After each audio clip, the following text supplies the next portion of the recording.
Mga kapuso basketball board kagring sa Barangay Boulevard Molo ibalik na sang nagpakakas nga kontraktor matapos mag-atubangay sila sang SK chairwoman para ma-settle ang balayran. Si John Sala nakatutok.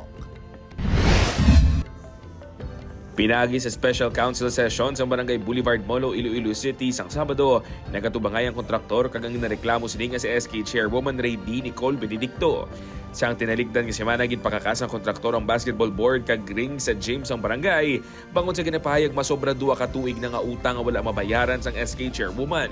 Matapos ang sesyon, nagpaatag ang magtimbang ka kampo nga wala lang sila mag-intindihanay. Nagpasalig man ang kontraktor nga ibalik na nilang board kag ring sa gym. Ay okay na nagsitulay na kami nga duwa, wala na mabayad man sila sang mga liabilities nila sa akon. Ginklaro man sa kontraktor nga wala makalabot sa 400,000 pesos ang utang ni SK Chairwoman apang wala naging detalye pa kung pila. Mag-asapol paliwat ang duwa kung paano ini mabayaran. Sunod naman kay SK Chairwoman Benedicto sang 2023 voluntary nga gitakod sa kontraktor ang board kag ring apisar nga wala pa sang mga nagakaigo nga dokumento kaangay sang kontrata. Buta nga wala man makabayad ang SK Council.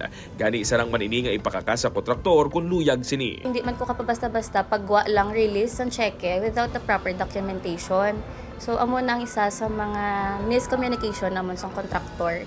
Halin sa gikakas ang board kag ring wala na sa may nagahampang pa sa gym gani bangod ibalik na dako ang kalipay sang pila ka mga residente. Ilabi na nga nagahilapit ang piyesta sang barangay. Mayo gani ibalik na para may lantaw-lantawon tadi sang kawakuan sang kabataan, mapangampang nila kasadyaan. Nagpasalig man ang SK Chairwoman nga yara sa bangkong pondo sang SK nga masobra 1.8 million pesos. The SK fund is intact. Follow ta lang gid kung ano ang protocol, kung ano ang sa training para at least bisan pa paano hindi kita maging rason sang problema pa. Upod kay Hans Desierto, John Sala. 1 Western Visayas.